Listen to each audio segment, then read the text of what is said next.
ಮೊದಲಿಗೆ ಒಂದು ಎಳೆ ಹಲಸಿನಕಾಯನ್ನು ತೆಗೆದುಕೊಂಡು ನಮಗೆ ಯಾವ ಸೈಜ್ ಬೇಕೋ ಆ ಸೈಜಿಗೆ ಕಟ್ ಮಾಡ್ಕೊಳ್ಳಿ. ಆಮೇಲೆ ಒಂದು ಕುಕ್ಕರಲ್ಲಿ 1 ಸ್ಪೂನ್ ಉಪ್ಪು ಹಾಕಿ ಅದಕ್ಕೆ ನೀರು ಹಾಕಿ ನೀವು ಕಟ್ ಮಾಡ್ಕೊಂಡಿರೋ ಪೀಸ್ಗಳನ್ನು ಅದಕ್ಕೆ ಹಾಕಿ ಒಂದು ವಿಷಲ್ ಹೊಡೆಸಿ. ಆಮೇಲೆ ಒಂದು ಪಾಕೆಟ್ ಕಬಾಬ್ ಪೌಡ್ರನ್ನು ತೆಗೆದುಕೊಂಡು ಒಂದು ಬೇಸನ್ನಲ್ಲಿ 3 ಸ್ಪೂನ್ ಕಬಾಬ್ ಪೌಡ್ರು ಮತ್ತು 3 ಸ್ಪೂನ್ ಕಾರ್ನ್ಫ್ಲವರ್ ಹಿಟ್ಟನ್ನು ಹಾಕಿ. ಆಮೇಲೆ 1 ಸ್ಪೂನ್ ಶುಂಠಿ ಬೆಳ್ಳುಳ್ಳಿ ಪೇಸ್ಟನ್ನು ಹಾಕಿ ಮತ್ತು ರುಚಿಗೆ ತಕ್ಕಷ್ಟು ಉಪ್ಪು, ಅರ್ಧ ಟೀ ಸ್ಪೂನ್ ಖಾರದ ಪುಡಿಯನ್ನು ಹಾಕಿ ಮತ್ತು 2 ಸ್ಪೂನ್ ಅಕ್ಕಿ ಹಿಟ್ಟು ಆಪ್ಷನಲ್, ನಿಮಗೆ ಬೇಕಂದರೆ ಹಾಕ್ಕೊಳ್ಳಿ, ಇಲ್ಲಾಂದರೆ ಬೇಡ. ಒಂದು ಸ್ವಲ್ಪ ಧನಿಯಾ ಪೌಡರ್ ಹಾಕಿ, ಸ್ವಲ್ಪ ಹುಣಸೆ ಹುಳಿ ಹಾಕಿ,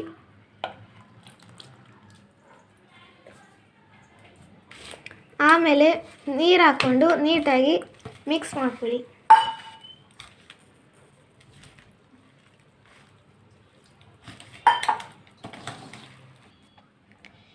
ಈ ರೀತಿ ಈ ಕನ್ಸಿಸ್ಟೆಂಟಲ್ಲಿ ಹಿಟ್ಟು ಇರಬೇಕು.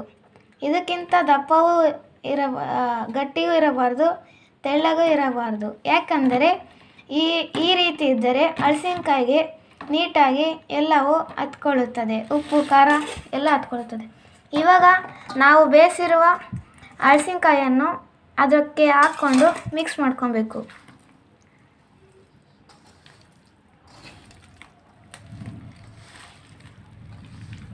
ನೀಟಾಗಿ ಎಲ್ಲ ಹಲಸಿನಕಾಯಿಗೂ ಹತ್ಕೊಳ್ಳೋ ಹಾಗೆ ಮಿಕ್ಸ್ ಮಾಡ್ಕೊಳ್ಳಿ.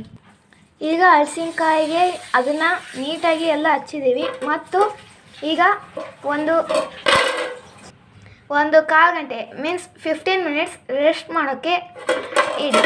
ಒಂದು ಪ್ಲೇಟನ್ನು ಮುಚ್ಚಿಬಿಟ್ಟು ನೋಡಿ ಫ್ರೆಂಡ್ಸ್, ಈಗ 15 ಮಿನಿಟ್ಸ್ ಆಗಿದೆ. 15 ಮಿನಿಟ್ಸ್ ಆದಮೇಲೆ ಎಲ್ಲ ಈ ಥರ ಇದೆ. ಒಂದು ಬಾಣಲಿಲಿ ಎಣ್ಣೆಯನ್ನು ಕಾಯೋಕ್ಕೆ ಇಟ್ಕೊಳ್ಳೋಣ. ಈಗ ಎಣ್ಣೆ ಕಾದಿದೆ. ಹಲಸಿನಕಾಯಿಯನ್ನು ಒಂದೊಂದೇ ಪೀಸ್ ತಗೊಂಡು ಈ ರೀತಿ ಎಣ್ಣೆಗೆ ಹಾಕಿ.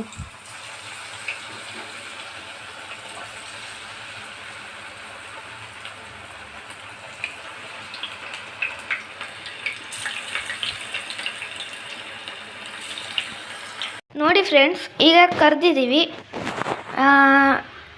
ಇದು ತುಂಬ ಟೇಸ್ಟಿಯಾಗಿದೆ. ನೀವು ಒಂದ್ಸರಿ ಟ್ರೈ ಮಾಡಿ. ತುಂಬ ಮಕ್ಕಳೆಲ್ಲ ಇಷ್ಟಪಟ್ಟು ತಿಂತಾರೆ ಮತ್ತು ಇದು ಆರೋಗ್ಯಕ್ಕೂ ಒಳ್ಳೆಯದು.